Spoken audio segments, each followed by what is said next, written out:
हे guys, Purvanchal career classes पे मैं सुनकर आप सभी लोगों का स्वागत करता हूं और आशा करता हूं कि आप लोग स्वस्थ होंगे, व्यस्त होंगे और अपने दैनिक कार्यों में एकदम मस्त होंगे। साथ ही साथ अपनी तैयारी को एक नया रूप देते हुए आप लोग लगातार परिश्रम कर रहे होंगे, जिसमें मैं एक छोटी-सी कोशिश के साथ, छोटे से प्रयास के साथ आपको बेहतर बनाने का प्रयास करता हूं।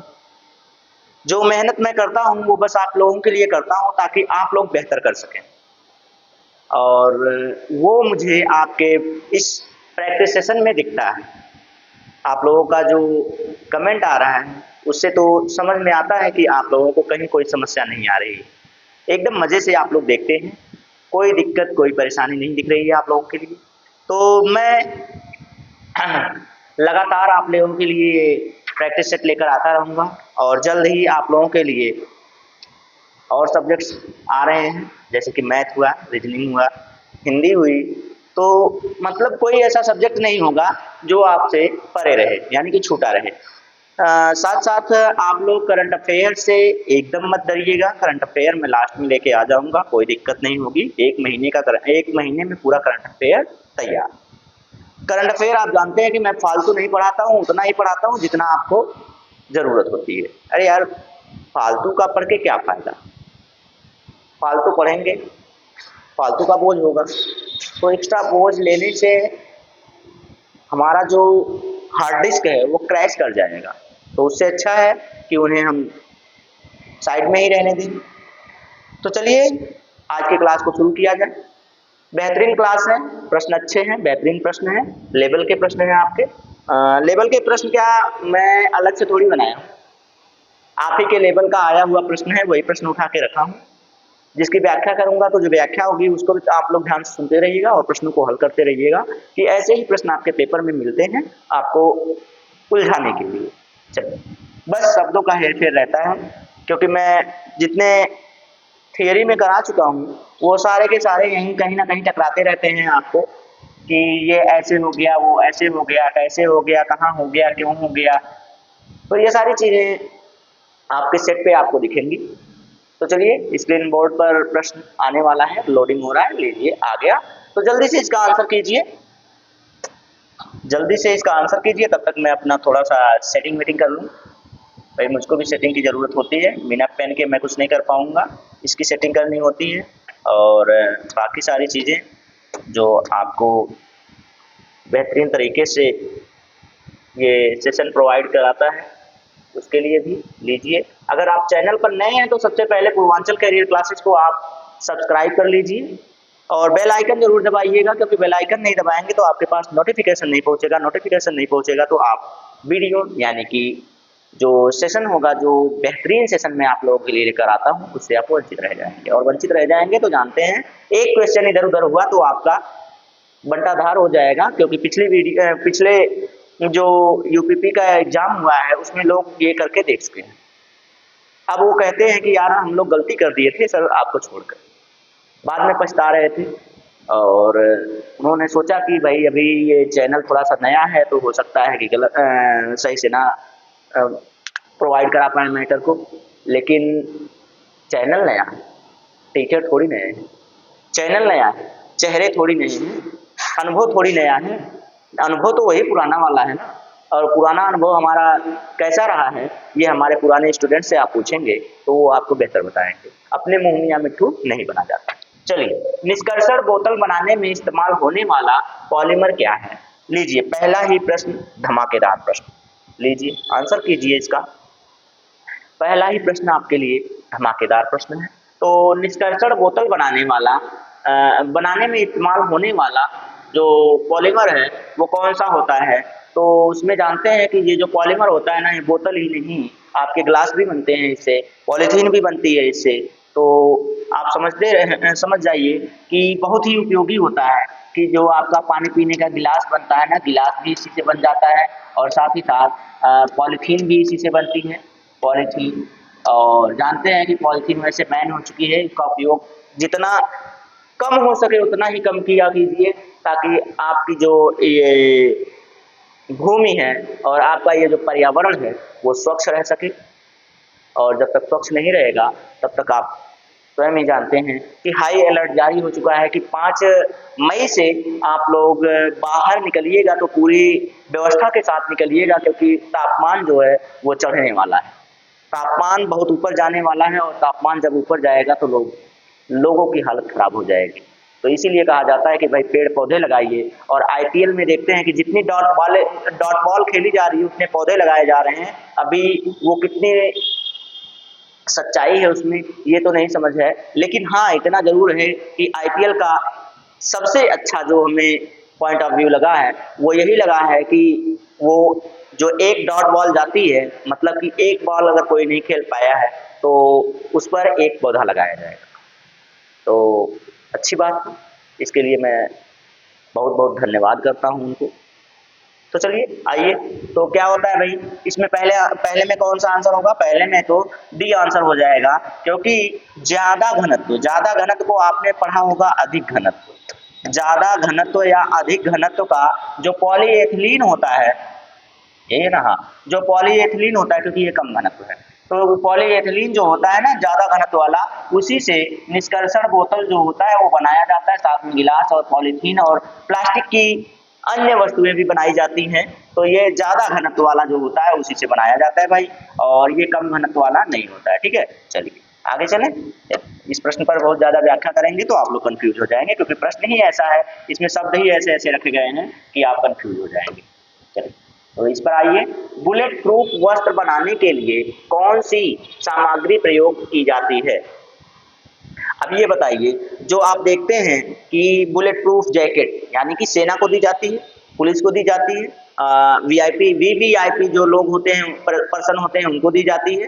तो बुलेट प्रूफ जैकेट जो होती है उसे पहनकर आप रहेंगे तो आपके ऊपर कोई गोली भी चलाएगा तो आपको लगेगी नहीं, वो उसे पार नहीं कर पाती है। तो क्यों नहीं पार कर पाती है, इसकी खासियत है कि वो पार क्यों नहीं कर पाती है। तो इससे मुझे फिर वही याद आता है कि इस समय जो आतंकी हमला हुआ है उस पर क्या क्या विचार आ रहे हैं, सबके क्या क्या राय आ रही है सबकी, उससे मुझे कोई मतलब नहीं है। मुझे मतलब सिर्फ इतना सा है कि भाई आतंकी हमला हुआ कैसे, जब इतनी टाइट सिक्योरिटी है आपकी, जब आप खुद चिल्ला चिल्ला कर कहते हैं कि मैं चौकीदार हूं, जब चौकीदार के रहते इतना बड़ा आतंकी हमला हो रहा है, तो फिर सवाल किससे किया जाएगा? आप ही से किया जाएगा ना।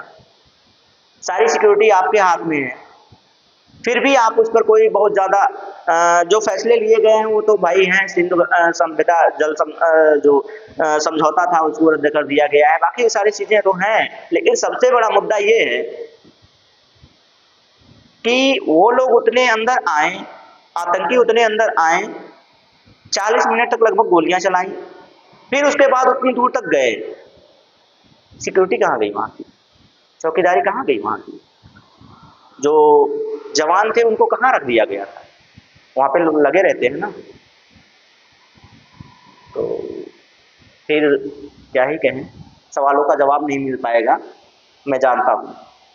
हाँ, सवालों के जवाब के बजाय कुछ लोग ऐसे होंगे जो मुझे बुरा भला कहें, तो कहिए आप, खुली छूट है आपको, लेकिन मेरे सवाल वही रहेंगे, बदलेंगे नहीं। चलिए, तो इसमें बुलेट प्रूफ जैकेट, हाँ ये किसको, वीवीआईपी को दिया जाता है या फिर सेना के जवान को दिया जाता है, और उस जगह पर दिया जाता है ताकि उनको अगर वो आतंकियों के सामने चले भी जाए तो गोली लगे तो गोली उनके शरीर में ना जा पाए ना, कोई आघात ना पहुंचे उनको। तो ये जो आपने देखा है स्पेक्ट्रा, ये जो स्पेक्ट्रा होता है ना, स्पेक्ट्रा सामग्री द्वारा ये बनाया जाता है। अब ये जो केवलर होता है, केवलर जो धागा होता है ना, केवलर धागे से इसको क्या किया जाता है? बुना जाता है। केवलर धागे से इसको क्या किया जाता है? बुना जाता है। बुनने के बाद क्रैटन नामक क्रैटन की तरह से इसका लेपन, 2 परतों में इसका लेपन होता है। 2 परतों में क्या होता है? पहले इसको बुना जाता है, बुनने के बाद 2 परतों में इसका लेपन किया जाता है, लेपन करने के बाद इसको चिपकाया जाता है, तब जाके गोली जब इस पर जाती है ना तो इसको चीड़ नहीं पाती, इसको पार नहीं कर पाती, इसके आर पार नहीं जा पाती है। तो ये होता तो बहुत पतला, बहुत मोटा नहीं होता है, लेकिन अगर ये ओरिजिनल है तो गोली इसके आर पार नहीं जा पाएगी। तो स्पेक्ट्रा नामक जो पदार्थ होता है उसी सामग्री से क्या बनाया जाता है, बुलेट प्रूफ जैकेट बनाई जाती है। बुलेट प्रूफ जैकेट बनाई जाती है जिससे कि आत्मरक्षा में मदद मिलती है। ठीक है, आत्मरक्षा में मदद मिलती है। तो क्या है, स्पेक्ट्रा। ठीक है, स्पेक्ट्रा। चलिए आगे चलें अगले प्रश्न पर। ये रहा प्रश्न नंबर दूसरा। चलिए बताइए, रदरफोर्ड द्वारा किस प्रयोग ने नाभिक के अस्तित्व को साबित कर दिया। मतलब कि इन्होंने नाभिक की खोज की। इन्होंने क्या की थी, नाभिक की, कोई कण है उसमें एक नाभिक है, नाभिक के बाहर एक वो होती है, इसमें इलेक्ट्रॉन घूमते रहते हैं, इसमें आपके न्यूट्रॉन और प्रोटॉन होते हैं। इसमें आपके कौन होते हैं, न्यूट्रॉन और प्लस प्रोटॉन होते हैं। जो इलेक्ट्रॉन होता है उस पर निगेटिव चार्ज होता है और जो प्रोटॉन होता है उस पर पॉजिटिव चार्ज होता है। और जो न्यूट्रॉन जो होता है इस पर कोई चार्ज ही नहीं होता है क्योंकि ये उदासीन होता है। ये कैसा होता है भाई, ये उदासीन होता है, तो इस पर कोई चार्ज नहीं होता है। ठीक है, इस पर जब कोई चार्ज नहीं होता है तो अब समझ सकते हैं आप इस नाभिक की खोज किसके द्वारा, किस प्रयोग से समझ में आया था। तो ये गोल्ड फायल जो है इसके द्वारा इनको समझ में आया था कि साबित हुआ था कि नाभिक भी होता है। क्या होता है कि जो कोई पदार्थ होता है, कोई अणु होता है, उसका नाभिक भी होता है। बिना नाभिक के कोई भी वस्तु नहीं होती है, कोई भी परमाणु या कोई भी पदार्थ नहीं होता है बिना नाभिक के। तो इन्होंने ये नाभिक को साबित किया था, किस प्रयोग के द्वारा साबित किया था, तो इन्होंने साबित किया था गोल्ड फायल प्रयोग के द्वारा। ठीक है, फायल प्रयोग के द्वारा इन्होंने साबित किया था। ठीक, अब समझ में आ गया आपको नाभिक की खोज किसने की थी, तो नाभिक की खोज रदरफोर्ड ने की थी। अब इतना भी जानते हैं कि प्रोटॉन की भी खोज किसने की थी, तो नाभिक ने ही की थी। नाभिक कह रहे हैं जी, आपके रदरफोर्ड ने की थी। तो रदरफोर्ड ने नाभिक और प्रोटॉन दोनों की खोज की थी। साबित किया था उन्होंने किस प्रयोग के द्वारा, तो गोल्ड फायल प्रयोग के द्वारा। ठीक है, इतना जानते रहिए कि आपके रदरफोर्ड महाराज ने बड़ा ही योगदान दिया है अपने इसमें केमिस्ट्री और फिजिक्स में। ठीक है, इन्होंने किसकी खोज की थी, प्रोटॉन की भी खोज की है और किसी भी अणु या पदार्थ में नाभिक की भी खोज इन्होंने की, न्यूक्लियस की भी खोज इन्होंने ही की थी। ठीक है, चलिए तो इन दोनों चीजों को आप जानते रहिए, ये आपके लिए लाभदायक रहेंगे आपकी परीक्षा की दृष्टि से। और इसका ऑप्शन हो जाएगा गोल्ड फायल प्रयोग। इसके बाद अगला प्रश्न, इनमें से कौन सा एक कृत्रिम कीटनाशक नहीं है। कृत्रिम कीटनाशक नहीं है, डीडीटी टीका है, बीएचएस है और एल्ड्रिन है।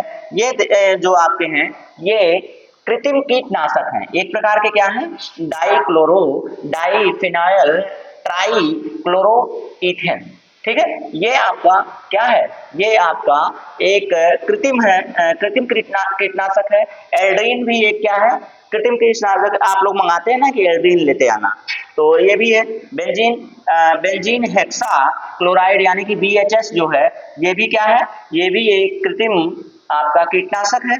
पैराकीट, ये पैराकीट क्या होता है मेरे दोस्त, तो पैराकीट आप जानते हैं कि ये कोई कीटनाशक नहीं है, ये कोई कीटनाशक नहीं है, तोते की वैरायटी है। क्या है, तोते की वैरायटी, एक तोता होता है उसकी वैरायटी है ये। और ये अमेरिका और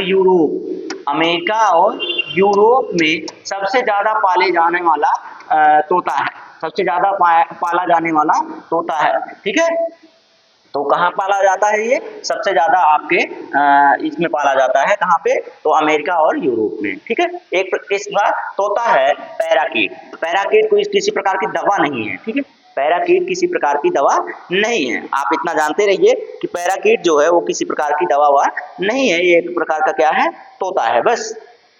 ठीक है, चलिए आगे चलें। आगे चलते, ये रहा प्रश्न नंबर 5, जल्दी से इसका आंसर कीजिए। उच्च शुद्धता का जर्मेनियम द्वारा प्राप्त किया जाता है, किसके द्वारा प्राप्त किया जाता है, जरा बताइएगा तो, किसके द्वारा प्राप्त किया जाता है उच्च शुद्धता वाला जर्मेनियम जानते हैं कि बहुत कम मात्रा में अपनी पृथ्वी पर पाया जाता है और ये एक अर्धचालक होता है। ये क्या होता है, अर्धचालक होता है ना, कम मात्रा में उपलब्ध होता है पृथ्वी पर। पृथ्वी पर क्या होता है, कम मात्रा में उपलब्ध होता है, कम मात्रा में उपलब्धता होती है इसकी, उपलब्धता, ठीक है, कम मात्रा में उपलब्धता होती है। और साथ ही साथ क्या होता है भाई, साथ ही साथ आप ये भी देखते हैं कि जो ये जर्मेनियम है ना, जो जर्मेनियम है ये अर्धचालक होता है, सेमी कंडक्टर होता है। कैसा होता है, अर्धचालक होता है। अर्धचालकता होने के कारण, इसके अंदर अर्धचालकता होने के कारण इसे इलेक्ट्रॉनिक सेलों में प्रयोग किया जाता है। किसमें, इलेक्ट्रॉनिक सेलों में प्रयोग किया जाता है। और साथ ही साथ इलेक्ट्रॉनिक सेल के साथ साथ इसमें सौर सेलों में भी इसका प्रयोग किया जाता है। सोलर सेल, सौर सेल या सोलर सेल दोनों में से कुछ भी कहिए आप, सोलर सेलों में भी इसका प्रयोग किया जाता है। बस इतना जानते रहिए, ये सेमी कंडक्टर है। ये क्या होता है, सेमी कंडक्टर होता है, ठीक है, कंडक्टर, ये सेमी कंडक्टर होता है। और सेमी कंडक्टर होने से ये क्या, कहाँ प्रयोग किया जाता है, तो आपके इलेक्ट्रॉनिक सेल और साथ ही साथ आपके सोलर सेलों में इसका प्रयोग किया जाता है। तो कम मात्रा में उपलब्ध होता है। अब सीधे सीधे बात है, ये प्रयोग निकाला कैसे जाता है, तो निकाला कैसे जाता है भाई, तो ये निकाला जाता है आपके परिशोधन के द्वारा। किसके द्वारा निकाला जाता है, परिशोधन, क्षेत्र परिशोधन जो ऑप्शन है यही आपका राइट ऑप्शन हो जाएगा। बाकी इतनी जानकारियां इसके लिए आप जानते रहिए कि यहाँ से अगर प्रश्न बन गया तो आपकी तो बल्ले बल्ले हो जाएगी अगर आपने याद किया तो। लीजिए, निम्नलिखित में से कौन सा तत्व एक अधातु है जो कक्षीय ताप पर द्रव अवस्था में रहता है। ठीक है, कोई बात नहीं, पारा है, ब्रोमीन है, सोडियम है, हीलियम है। ये इसमें से आप अगर थोड़ा सा दिमाग लगाएंगे तो आपको आंसर मिल जाएगा। बहुत अच्छा सा प्रश्न है, बहुत बेहतरीन प्रश्न है जो आपके लिए आपके वाइट ये स्मार्ट बोर्ड पर है। जल्दी से कमेंट कीजिएगा, तब तक मैं थोड़ा सा देख लूं भाई क्या एक्टिविटीज होती हैं आपकी, कुछ तो होती रहेंगी। जल्दी से इसका आंसर कीजिएगा, मैं 20 सेकंड का टाइम दे रहा हूं आपको, जल्दी कीजिए।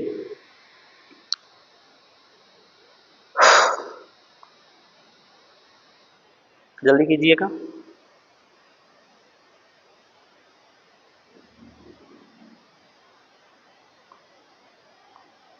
आंसर कीजिए, आंसर करना पड़ेगा आपको। चलिए,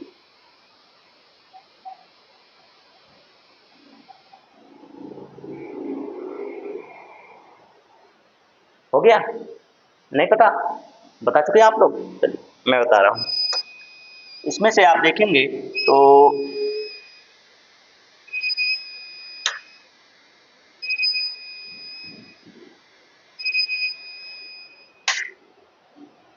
एक मिनट थोड़ा सा रुक जाइएगा, लाइट तो ऑफ हो गई है।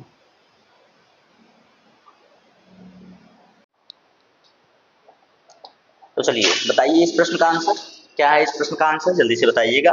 कोई, मुझे नहीं लगता कि कोई समस्या होने वाली है आपको, जल्दी से बताइएगा। तो चलिए जल्दी से बताइएगा, क्या समस्या है आपको। हाँ लीजिए, लाइटिंग थोड़ी सी इधर उधर हो गई थी। हाँ बताइए, निम्नलिखित में से कक्षीय ताप पर, हाँ बहुत बेहतरीन सा प्रश्न है, बेहतरीन लोगों के लिए बेहतरीन प्रश्न। चलिए तो आंसर करते हैं, चलिए आ जाइए। इस प्रश्न का आंसर क्या हो जाएगा भाई, तो इसमें आप देखते हैं पारा। पारा आप बता सकते हैं कि ये सामान्य ताप पर क्या है, ये एक धातु है। सामान्य ताप यानी कि कक्षीय ताप, जिसे सामान्य ताप आप कहते हैं। सामान्य ताप पर यह द्रव अवस्था में पाया जाता है। किस अवस्था में पाया जाता है, द्रव अवस्था में पाया जाता है। ठीक है, दूसरा क्या है, ब्रोमीन है। ब्रोमीन एक प्रकार का अधातु है। ब्रोमीन एक प्रकार का क्या है, अधातु है, जो सामान्य ताप पर द्रव अवस्था में पाया जाता है। सोडियम क्या है, सोडियम भी एक प्रकार का धातु है, लेकिन यह इसे चाकू से काटा जा सकता है। चाकू से क्या किया जा सकता है, काटा जा सकता है। धातु है लेकिन चाकू से काटा जा सकता है। ठीक है, और ये अत्यधिक क्रियाशील होता है, अत्यधिक क्रियाशील होता है। ठीक है, क्रियाशील होता है, ये भी जानते रहिए।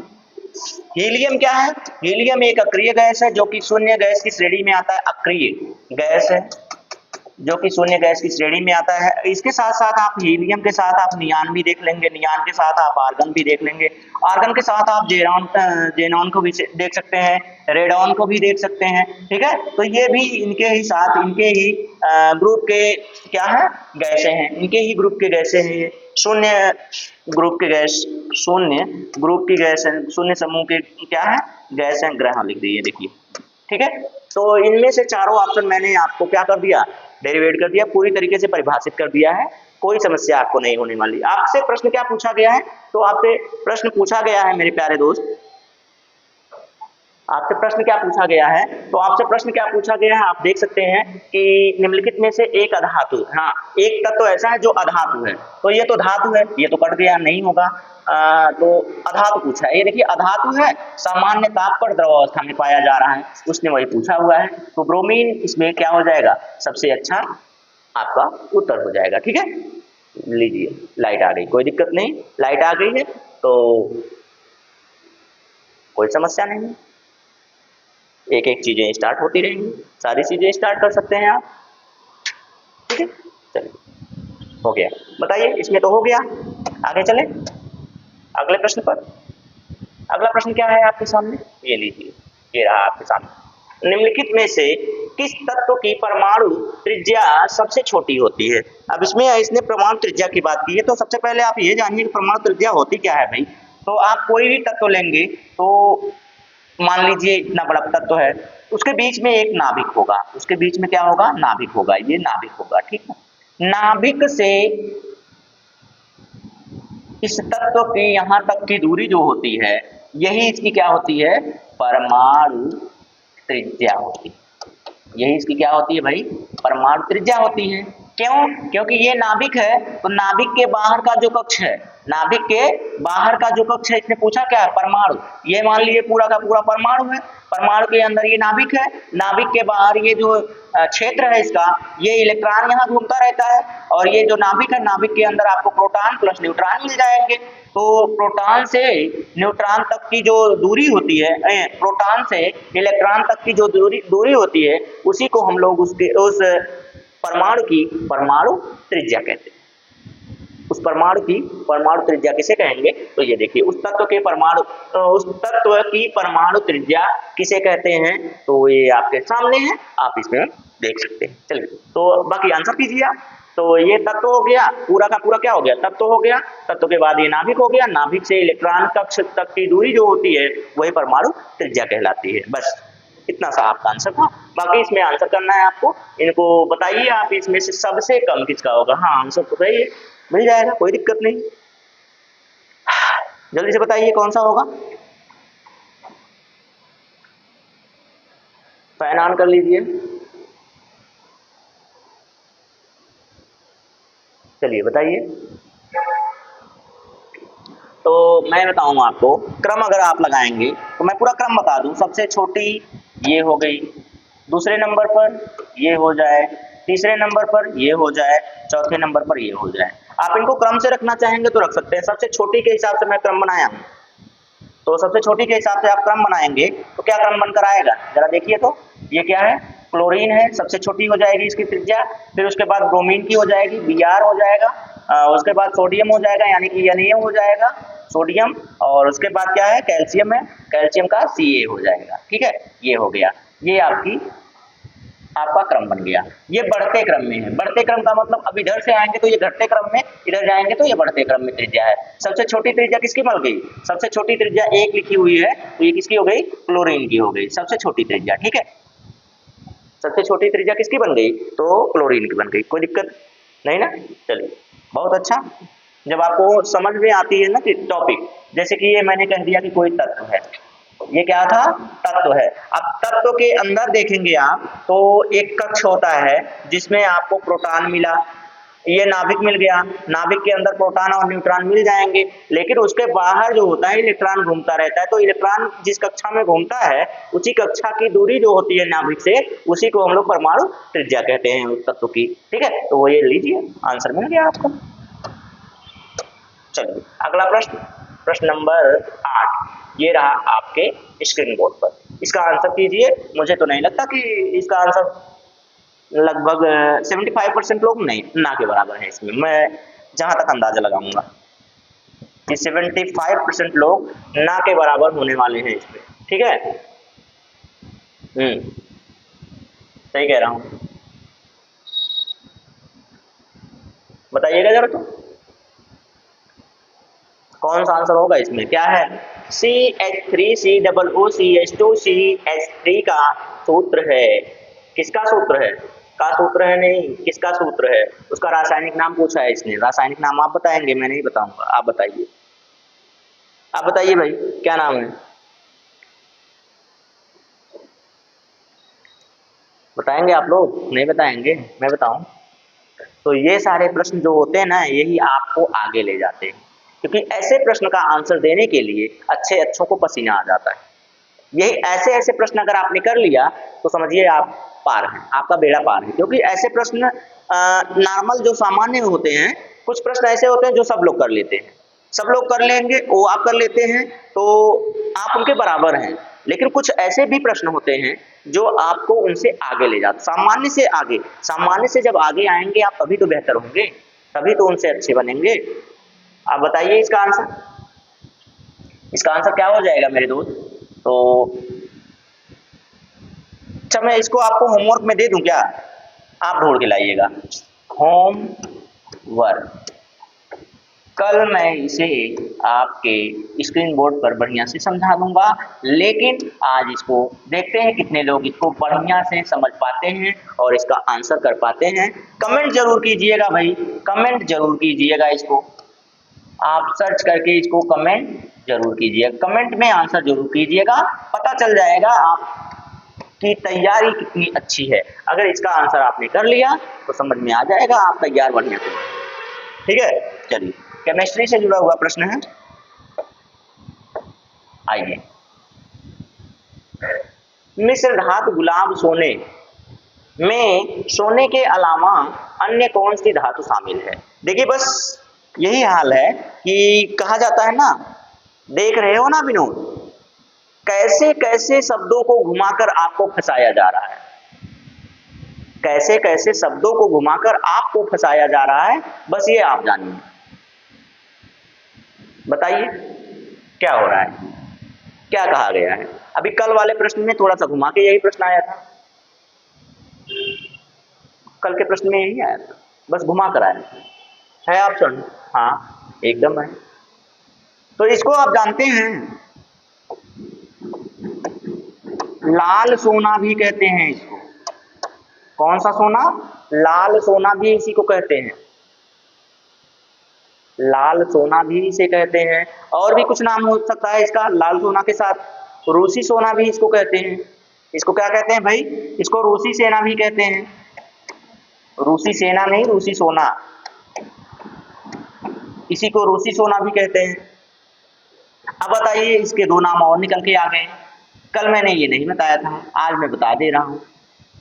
कल मैंने सिर्फ मिश्र धातु बताई थी, इसके साथ क्या मिलाया जाता है, क्योंकि ये जो आपका सोना है ना, सोना जो होता है वो 24 कैरेट गोल्ड होता है। 24 कैरेट का मतलब आप समझ जाएंगे कि भाई 24 कैरेट कह रहा है कोई, तो इसका मतलब है कि 100% शुद्ध सोना है, 100% शुद्ध सोना है। ठीक है, 100% शुद्ध सोना होने का मतलब अभी 24 को आप बांट दीजिए 4 भागों में। 24 को आप 4 भागों में बांटेंगे, 6 चौका 24, 6 चौका 24, 4 भागों में बांटना है ना, 4 भागों में बांटिए। 6 चक्का क्या हो जाएगा? 4 छक्का 24, यानी कि 4 भागों में बांटेंगे तो ये 4 भागों में बट रहा है। 4 भागों से 4 से 100 को काटेंगे तो ये 25% आ जाएगा। मतलब कि अगर आप लगाएंगे इसे तो जो 6 कैरेट होता है वो 25% बन के आता है। जो 6 कैरेट जो होगा, 6 कैरेट का मतलब 25% शुद्धता। इसी तरह से आप बढ़ाते जाओगे, ये 24% हो जाएगा और साथ ही साथ ये क्या हो जाएगा? 100% की शुद्धता आ जाएगी। आपको सोना कितना, आपको जो आभूषण बनाकर दिए जाते हैं, सामान्यतः जो बनाकर दिया जाता है वो 18 कैरेट होता है, सामान्य तौर पर जो दिया जाता है। बाकी आपका कितने परसेंट आप बनवाना चाह रहे हैं? 18% का मतलब आपको 75% शुद्ध सोना दिया जाता है। बाकी आपको उसमें क्या मिलाया जाता है, ये मैंने कल बताया था कि उसमें क्या मिलाया जाता है? तांबा मिलाया जाता है, क्योंकि सोना इतना कोमल होता है, जो सोना होता है ये इतना कोमल होता है कि इसका आप आभूषण बना ही नहीं सकते। इसका आप आभूषण बनाएंगे वो टूट जाएगा, बनेगा ही नहीं। तो इसीलिए उसमें क्या किया जाता है? अशुद्धि मिलाई जाती है। अशुद्धि किसकी मिलाई जाती है? तांबे की। तांबे को मिलाकर उसे मिश्र धातु बनाया जाता है और तांबा मिलाकर उसके क्या बनाया जाएगा, फिर आभूषण बनाकर आपको दे दिया जाता है। कितने % शुद्धता दी जाती है, मैंने आपको बताया कि 75% शुद्धता आपको दी जाती है। 75% शुद्ध सोना दिया जाता है आपको। क्यों दिया जाता है, क्योंकि आभूषण बनाने में 100% आप नहीं ले सकते, ठीक है। नहीं तो आप सोने का बिस्किट लीजिए, KGF देखिए, KGF के खान में जाइए, वहां खुदाई कीजिए और सोना लेके आइए। KGF मूवी देखी है ना आपने। चलिए, दुनिया का सबसे बड़ा योद्धा कौन होती है, माँ होती है। उसी में कहा गया है ना कि दुनिया का सबसे बड़ा योद्धा कौन होती है, माँ होती है, ठीक। चलिए, हाँ, काली स्याही में मौजूद अलग अलग रंगों के रंजक को अलग करने के लिए किस तकनीक का प्रयोग किया जाता है। अब आंसर दिख रहा है, हाँ ठीक है दिख रहा है। चलिए, मैं थोड़ा सा इधर हो जा रहा हूँ, आप आंसर कीजिए। चलिए बताइए तो, काली स्याही में मौजूद अलग अलग रंगों के रंजक को अलग करने के लिए किस तकनीक का प्रयोग किया जाता है, तो बताइएगा किस तकनीक का प्रयोग किया जाता है। क्या अनुमापन का, अपकेंद्रिता का, क्लोरीनीकरण का, या फिर वर्णलेखन का। इसमें से जो भी आंसर हो आप बता सकते हैं। चलिए, आपका आंसर, मेरा आंसर, दोनों मिल गया तो सबसे अच्छी बात। चलिए बताइए,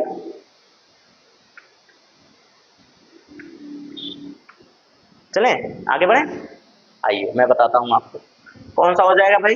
तो इसमें आपका हो जाएगा वर्ण लेखन। कौन हो जाएगा भाई, वर्ण लेखन। यही आपका राइट आंसर हो जाएगा इस प्रश्न का।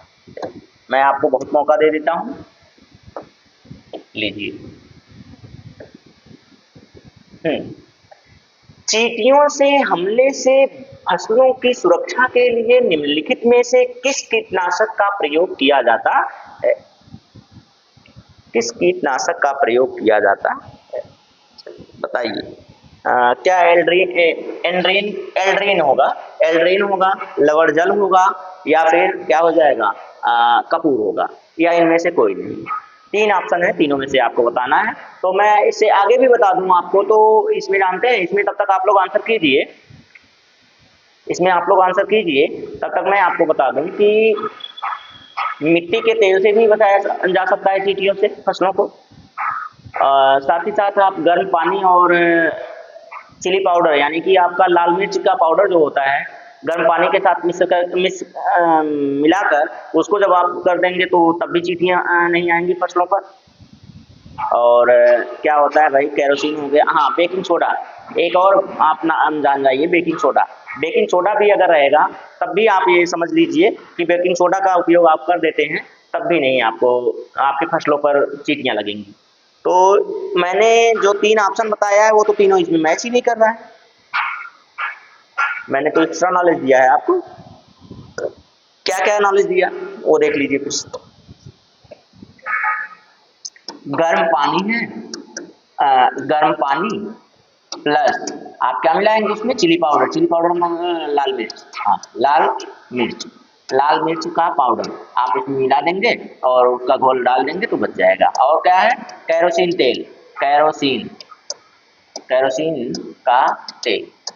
का तेल का मतलब जानते ही हैं, मिट्टी का तेल। और साथ ही साथ बेकिंग सोडा क्या होता है, मैंने बार बार बताया आपको। बेकिंग सोडा को आप क्या कहते हैं भैया, खोने वाला नहीं, खाने वाला सोडा, ठीक है, हो गया। तो ये चीजें तो मैंने बता दिया, लेकिन अब आप बताइए कि इसमें से कोई मैच कर रहा है, इसमें नहीं कर रहा है। ये यानी कि आपकी क्या है, आपके लिए एक्स्ट्रा डोज है। ये क्या भैया, एक्स्ट्रा डोज आप अपने पास रखिए, दूसरों को मत दीजिएगा। ये एक्स्ट्रा डोज आपको उनसे बेहतर बनाएगा जब आप इसे अपने पास रखेंगे, तब अपने दिमाग में रखेंगे तब। चलिए इसका आंसर कर दूं मैं। तो इसमें ये आपका जो कपूर है ना, कपूर की जो गंध होती है, कपूर की गंध अगर आपको मिल जाए तो ये चींटियों से दूर रखती है फसलों को। फसलें जो है, फसलों के आसपास आप इसे छिड़काव कर दीजिए तो चींटियां उसके पास नहीं आएंगी। चलिए आगे चलें। प्रश्न का आंसर बहुत आसान है, बस आपका दिमाग थोड़ा सा स्लो है, और जो कि मैं उसे तेज करने के चक्कर में हमेशा पड़ा रहता हूँ। इसमें से किसको ईंधन सेल कहा जाता है? किसको कहा जाएगा भाई? ईंधन सेल। ईंधन सेल कहा जाता है। किसको कहा जाता है? क्या कार्बन को कहा जाता है? क्या नाइट्रोजन को कहा जाता है? क्या पोटेशियम को कहा जाता है? या फिर आपके आणविक ऑक्सीजन को कहा जाता है? तो आप सीधा सीधा जानते हैं कि भाई आणविक ऑक्सीजन यानी कि बिना ऑक्सीजन की उपस्थिति के आप किसी भी सेल को ज्वलनशील नहीं बना सकते। तो इसमें कौन हो जाएगा? आणविक ऑक्सीजन। आप समझ गए, आप जानते हैं, आपको समझना चाहिए ये बातें, ठीक है। बिना ऑक्सीजन के कोई भी फ्यूल बेकार है। तो आणविक ऑक्सीजन हो गया इसका आंसर। एक बार ढाले जाने के बाद करके गर्म नहीं किया जा सकने वाले प्लास्टिक को क्या कहा जाता है? Oh wow. इसमें से मतलब ये है कि तीन प्लास्टिक ऐसी हैं, प्लास्टिक ही ना, हाँ, 3 प्लास्टिक ऐसे ही हैं जो आप एक बार गर्म कर दीजिए तो उन्हें दोबारा भी गर्म कर सकते हैं, ठीक है। लेकिन एक प्लास्टिक ऐसी है जिसे आप एक बार गर्म करेंगे तो थोड़ा सा गर्म करेंगे तो मुलायम होगी, लेकिन उसके बाद गर्म कर देंगे तो टाइट हो जाएगी। टाइट होने के बाद आप उसको गर्म करते रहिए तो वो नरम नहीं होने वाली है ना, ढीली नहीं होने वाली। तो कौन सी ऐसी इसमें से कौन सा ऑप्शन है जो उसको दर्शा रहा है, ठीक है। तो क्या बताया मैंने बताया कि 3 ऐसी प्लास्टिक इसमें से हैं जो एक बार गर्म कीजिए फिर टाइट होंगी, टाइट करने के बाद फिर गर्म करेंगे तो ढीली हो जाएंगी। लेकिन इसमें एक प्लास्टिक का ऑप्शन ऐसा है जिसे आप एक बार गर्म करेंगे ढीली होगी, और थोड़ा सा गर्म करेंगे टाइट हो जाएगी, और टाइट होने के बाद फिर उसे गर्म करेंगे तो वो कभी ढीली नहीं होगी, वो टाइट ही होती चली जाएगी, वापस ढीली होने वाली नहीं, ठीक है। तो इसमें से कौन सा ऑप्शन हो जाएगा बताइएगा। क्या लिखा गया है भाई? पॉलीफिनाइल क्लोराइड, पीवीसी जो पाइप होती है, पॉलीविनाइल यानी कि पीवीसी। आपने सुना होगा, पीवीसी बहुत प्रचार आता है, आपके टीवी पर आता है पीवीसी पाइप, ठीक है। उसके बाद उच्च घनत्व पॉलीथीन HDPI, और उसके बाद थर्मो होगा भाई, ये थर्मो होगा, थर्मा नहीं होगा, थर्मोप्लास्टिक पॉलीयूरेथेस TPU जिसे कहा जाता है। उसके बाद लास्ट ऑप्शन आपका है थर्मोसेटिंग प्लास्टिक। तो इसमें से कौन सा आंसर आपका सही आंसर हो जाएगा जरा बताइएगा, ठीक है। कौन सा ऑप्शन आपका सही ऑप्शन हो जाएगा ये आपको बताना है। तो option number 4 is the right answer. अगर ये सारी चीजें आप जान गए तो भाई ये आपको सफलता तक ले जाने वाले प्रश्न हैं, सफलता प्राप्त करा देंगे आपको। ये ऐसे प्रश्न अगर आपने हल कर लिए, ये ऐसे प्रश्न हैं जो आपकी सफलता में सबसे अहम भूमिका निभाएंगे। बाकी तो सब नॉर्मल हैं जो आपको सबके बराबर रखेंगे, ये आपको सबसे आगे रखेंगे। बस इतना जानिए और ऐसे प्रश्नों को जरूर किया कीजिए। ये नहीं कि ऐसा प्रश्न टफ है मैं क्यों करूं, छोड़ दो इसे, एक प्रश्न जाने दो। एक प्रश्न ही तो आपको बेहतर बनाएगा सबसे। सब तो नॉर्मल वाला कर लेंगे, ये वाला कौन करेगा? ये वाला कर ले गए तो आपकी हो गई बल्ले बल्ले। ये रहा प्रवाल, कोरल, प्रवाल पूर्वंगक होगा, ठीक है, हाँ ठीक। कोरल पॉलिप्स और के बीच सहजीवी संबंध का एक उदाहरण है। सहजीवी का मतलब क्या था? मैंने आपको बताया था कि भाई जो कवक होता है और प्लस शैवाल होता है, कवक और शैवाल एक दूसरे से सहजीविता का संबंध निभाते हैं। सहजीविता का संबंध ऐसे निभाते हैं कि ये दोनों मिलकर लाइकेन बना लेते हैं, और ये दोनों मिलकर क्या करते हैं? लाइकेन बना लेते हैं। तो ये इसका आवास बन जाता है और ये इसका भोजन, ये इसका आवास, ये इसका भोजन। दोनों लोग अपना क्या कर लेते हैं? दोनों लोग एक दूसरे को लाभ पहुंचाते रहते हैं बिना किसी को नुकसान पहुंचाए ये क्या करते रहते हैं? एक दूसरे को लाभ पहुंचाते रहते हैं। इसी को क्या कहा जाता है? तो इसी को सहजीविता कहा जाता है। इसी को क्या कहा जाता है भाई? तो इसी को सहजीविता कहा जाता है कि बिना किसी को नुकसान पहुंचाए दोनों का फायदा होता रहे, उसी को सहजीविता कहा जाता है। जैसे कि दोस्ती होती है, दोस्ती आपकी होती है, दोनों लोग आपस में फायदा करते रहते हैं, नुकसान किसी को नहीं पहुंचाते हैं, तो वो होती है दोस्ती। और जिसमें नुकसान पहुंचा दे कोई दोस्त किसी को, तो वो दोस्ती थोड़ी होती है। वो तो मतलब की यारी हो गई। और आजकल वही चल रही है। आजकल क्या चल रही है भाई? तो मतलब की ही यारी चल रही है कि भाई ये ऐसे हैं, वो ऐसे हैं, वो ऐसे हैं। तो यही बात है। और आजकल तो ये ऐसे-ऐसे मुद्दे चल रहे हैं, मैं आपको वही बताया ना अभी कि ऐसे-ऐसे मुद्दे चल रहे हैं कि जो आपको आपके राह से हमेशा भटकाने का कार्य करते हैं। और ये धार्मिक मुद्दे ही हैं, बाकी और कुछ नहीं है। तो भाई इनसे आप लोग क्या करिए, इनसे आप बचने का प्रयास कीजिए, जो धार्मिक मुद्दे हैं। क्योंकि राजनीति जो है ना, वो बड़े पैमाने पे लोग आपस में मिले-जुले रहते हैं, बाकी जनता उसमें आप क्या करती है कि मारपीट करती है और अपने आप से संबंध खराब करती है। और मज़हब के तौर पर आप लोग जो लड़ते हैं, तो उसमें एक उनका क्या बोलते हैं आपके गुलजार साहब का की 2 लाइनें हैं। शुक्र है परिंदों को उनका मज़हब नहीं पता, शुक्र है परिंदों को उनका मज़हब नहीं पता, वरना आसमान से भी खून की नदियाँ बहती या खून के छींटे बहते। ठीक है? तो ये सारी चीज़ें आपको बस वही हैं कि अगर आप इनको समझ गए, तो बस इतना जानिए कि मज़हब कुछ नहीं है, बस इंसान आप बन जाइए, तो सारी की सारी चीज़ें आपकी सुधर जाएँगी। एक अच्छा इंसान बनिए बस। ना आप हिंदू बनिए, ना मुसलमान बनिए, बस एक अच्छा इंसान। ना हिंदू बनिए, ना मुसलमान बनिए, बस एक अच्छा अच्छा इंसान बनिए, बाकी सारी चीज़ें अपने आप सुधर जाएँगी। लेकिन यही तो नहीं बनने देते लोग आपको। चलिए आगे आएँ, इस प्रश्न का आंसर करें। इस प्रश्न में आंसर करना है आपको जो ऑप्शन ही गलत कर दिया गया थोड़ा बहुत। नाम गलत है बस उसमें थोड़ा-सा बहुत ज़्यादा गलती नहीं आई है। क्लोस्ट्रिडियम सही है, राइजोबियम सही है, साल्मोनेला साल्मोनेला ये भी सही है। अरे भाई बाद में कीजिएगा थोड़ा। और ये जॉक्स सेंथिला, ठीक है, शांतिला होना चाहिए था। चलिए ये भी सही है। ये हो गया। तो इसमें अब आपको पूछ रहा है प्रवाल भित्ति। प्रवाल भित्ति आप जानते हैं ना, कोरल रीफ। कोरल रीफ सबसे बड़ी कोरल रीफ कहाँ है भाई? ग्रेट बैरियर रीफ का नाम आपने सुना है? ग्रेट बैरियर रीफ, इसका नाम आपने सुना है? ये सबसे बड़ी कोरल रीफ की दीवार है। सबसे बड़ी कोरल, कोरल का मतलब क्या होता है? प्रवाल भित्ति है, सबसे बड़ी प्रवाल भित्ति है। ठीक है, सबसे बड़ी प्रवाल भित्ति है कौन? तो ग्रेट बैरियर रीफ। ठीक है, ग्रेट बैरियर रीफ सबसे बड़ी प्रवाल भित्ति है। और प्रवाल भित्ति अपने भारत में भी है कहीं।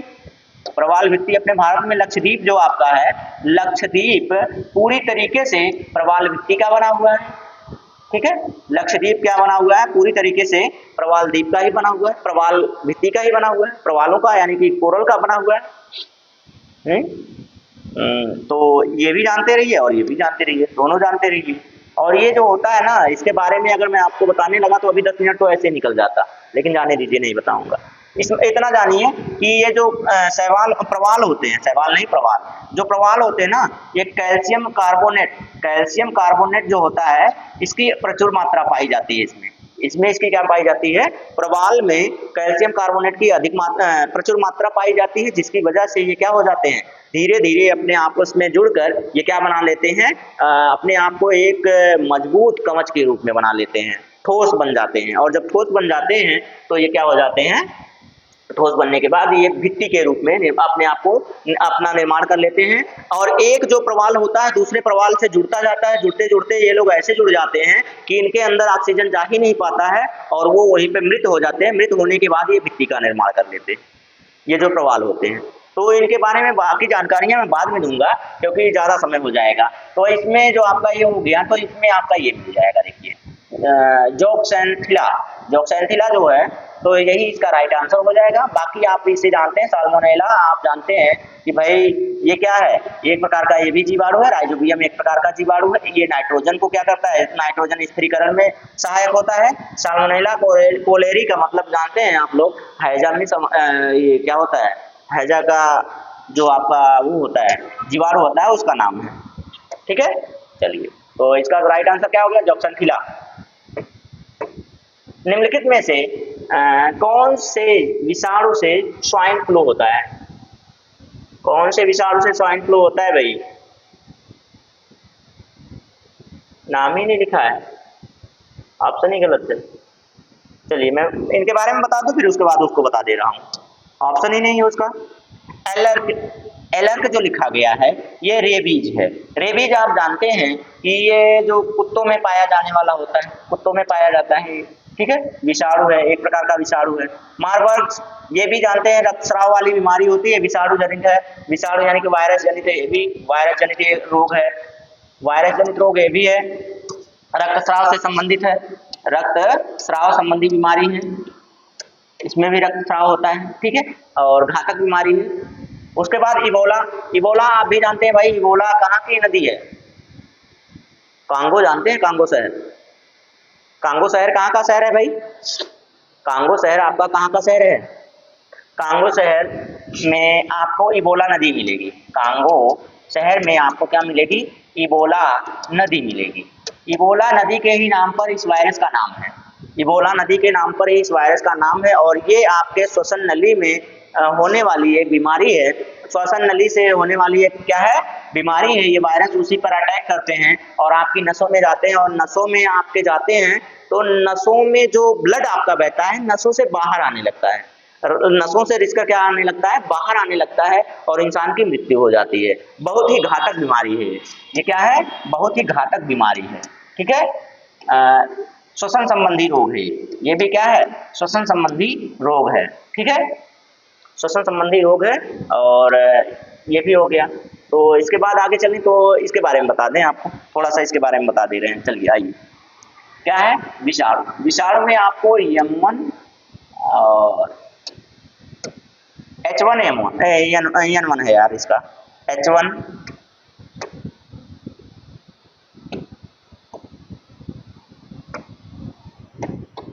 ये हो जाएगा N1, H1 और N1 यही है ना, ठीक है, समझ में आ गया आप लोगों को?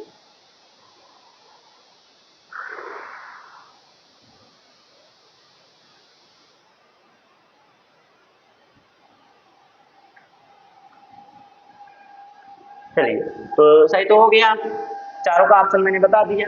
अब इसके बारे में थोड़ा सा और कहिए, कुछ बता दूं, इसके लक्षण बता दूं कि ये जो स्वाइन फ्लू होता है ये आप जानते हैं कि सुअरों में होता है, सुअरों के नब्ज में जाता है, सुअरों के श्वसन नली में जाता है, श्वसन नली से जाने के बाद उसके बाद वो श्वास लेते हैं तो इंसानों में उसके बाद आ जाता है, या जब इंसानों में आता है तो इंसानों में इसके लक्षण क्या होते हैं वो भी बता दूं। चलिए, जानकारी जब मैं शुरू करता हूँ तो लगातार मेरे दिमाग में आते रहते हैं तो उसको बताने का मन करता रहता है। तो ये जो होता है ना, सबसे पहले आप जानते हैं स्वाइन फ्लू कहाँ से शुरू होता है? सुअरों से शुरू होता है, ठीक है, सुअरों के श्वसन नली में, श्वसन नली प्रभावित होती है इससे। जब ये प्रभावित होते हैं उसके बाद इनसे मनुष्य प्रभावित हो जाते हैं। कौन प्रभावित हो जाते हैं? मनुष्य प्रभावित हो जाते हैं। मनुष्य में इसका लक्षण क्या हो जाता है उसको बता दूं, तो मनुष्य में इसका लक्षण जो होता है नाक बहना, नाक बहना, अधिक समय तक नाक बहना, भूख ना लगना, भूख ना लगना, ठीक है, भूख ना लगना, सर्दी जुकाम, नाक बहना, ये भार में कमी, भार में क्या होना? कमी आना, भार में कमी आना, तो भार में कमी आ जाएगी, और साथ ही साथ व्यवहार जो है चिड़चिड़ापन आ जाएगा, चिड़चिड़ापन आ जाता है, ठीक है, चिड़चिड़ापन आ जाता है, और जब चिड़चिड़ापन आ जाता है तो भाई ये भी एक घातक बीमारी है, स्वाइन फ्लू भी एक क्या है? घातक बीमारी। सांस लेने में तकलीफ होती है, घुटन सी महसूस होती है, तो जब ये सारी चीजें आपको दिखने लगे एक साथ तो समझ जाइए कि भाई स्वाइन फ्लू का असर है, और उसका इलाज जल्दी करवाइए, नहीं तो फिर आपके लिए जानलेवा हो सकता है। इबोला आपको मैंने बता ही दिया कि इबोला होता है, 1976 में इसकी खोज की गई थी, 1976 में इसकी खोज की गई थी। चलिए अब अगला आंसर आपके अगला प्रश्न आपके सामने है, पादप निकाय के किस भाग को पौधों का खाद्य कारखाना कहा जाता है? पादप निकाय के मतलब पादप में कौन सा ऐसा अंग है जिसे कारखाना कहा जाता है? किसका खाद्य कारखाना? क्या फूल को कहा जाता है, क्या पत्ती को कहा जाता है, क्या तने को कहा जाता है? तना होना चाहिए, और क्या जड़ को कहा जाता है? इसमें से कौन होगा बताइए? तो जरा बताइए कि भोजन का भंडारण कहाँ होता है? भोजन का भंडारण बता दीजिए, उसके बाद मैं उसको बता दे रहा हूँ। पौधों में भोजन का भंडारण कहाँ होता है, यानी संग्रह कहाँ होता है? वो तो कारखाना पूछ रहा है ना, मैं संग्रह पूछ रहा हूँ। पौधों में भोजन का संग्रह कहाँ पर होता है ये आपको बताना है। बाकी बनाने कारखाना, कारखाना का मतलब क्या होता है यार? कारखाना का मतलब होता है फैक्ट्री या कंपनी। क्या होता है? फैक्ट्री या कंपनी। अब फैक्ट्री तो वही होगी जो बनाएगी भोजन। फैक्ट्री का मतलब वही जो बनाती है सामान को। सामान बनाने का मतलब हो गया यहाँ पे क्या बना रहा है? खाद्य। खाद्य का मतलब भोजन। भोजन का मतलब अब भाई पौधे अपना भोजन प्रकाश संश्लेषण की क्रिया द्वारा बनाते हैं। किसके द्वारा बनाते हैं? प्रकाश संश्लेषण की क्रिया द्वारा बनाते हैं। अब प्रकाश संश्लेषण की क्रिया द्वारा ये भोजन बनाएंगे तो ये तो होता है पत्तियों में। कहाँ होता है? पत्तियों में होता है। तो इसका आंसर भी तो वही हो जाएगा। जब पत्तियों में ही प्रकाश संश्लेषण की क्रिया हो रही है और प्रकाश संश्लेषण की ही क्रिया द्वारा भोजन बनता है तो सीधी सीधी बात है ना कि फैक्ट्री तो पत्ती हो गई। पत्तियों द्वारा ही तो भोजन बनता है इनका। पत्तियों द्वारा भोजन बनता है तो यही आंसर हो गया इनका। आंसर कौन हो गया? Option number B is the right answer. इन्हें आप क्या कह सकते हैं? लीव्स कह सकते हैं। ठीक है, लीव्स कह सकते हैं या फिर लीफ कह सकते हैं। लीफ, लीफ कहिए या लीव्स कहिए, दोनों में से कुछ भी कहिए, या पत्ता कह दीजिए, पत्ती कह दीजिए, कुछ भी कहिए, ये आपका राइट आंसर हो जाएगा। ठीक, अगर इसके बाद कोई समस्या आ रही हो तो बताइए। मैं कहता हूं ना कि समस्या नहीं आने दूंगा तो नहीं आने दूंगा। चलिए, तो ये देखिए आज का लास्ट प्रश्न था वो जो आपका भोजन और पत्ती बना रहा था। पत्ती भोजन बना रही थी। तो पूर्वांचल कैरियर क्लासेस पर आप अगर नए हैं तो सबसे पहले पूर्वांचल कैरियर क्लासेस को सब्सक्राइब कीजिए और अपने दोस्तों में शेयर कीजिए। व्यूज बढ़ाइए, बस और कुछ नहीं करना है आपको। कोई शुल्क दे नहीं है आपको इन क्लासेस के लिए। बेहतरीन क्लासेस हैं। आप प्रश्न देखिए, आपको समझ में आ जाएगा। आप उसकी व्याख्या देखिए तो और आपको बेहतरीन समझ में आएगा। एक व्याख्या आप देख रहे हैं तो आपको उसके जैसा अगर कोई प्रश्न मिला तो आप 100% मैं बता रहा हूँ कि आप उसका आंसर दे जाएंगे। लेकिन आपको देखना पड़ेगा, आपको देखना पड़ेगा उसके लिए। तो कैसी लगी क्लास ये आप कमेंट करके हमें बताएंगे, और जब कमेंट करके बताएंगे तो उसमें आपको अगर अच्छा लगा तो आप अच्छा ही लिखिए, और नहीं अच्छा लगा, नहीं समझ में आ रहा है तो उसकी वजह लिखिए, क्यों नहीं समझ में आ रहा। तो ऐसे बेहतरीन कंटेंट और ऐसे बेहतरीन व्याख्या बड़ी मेहनत से की जाती है। तो इस मेहनत को देखते हुए एक लाइक जरूर किया कीजिए। तो आज के लिए इतना ही दोस्तों, जय हिंद।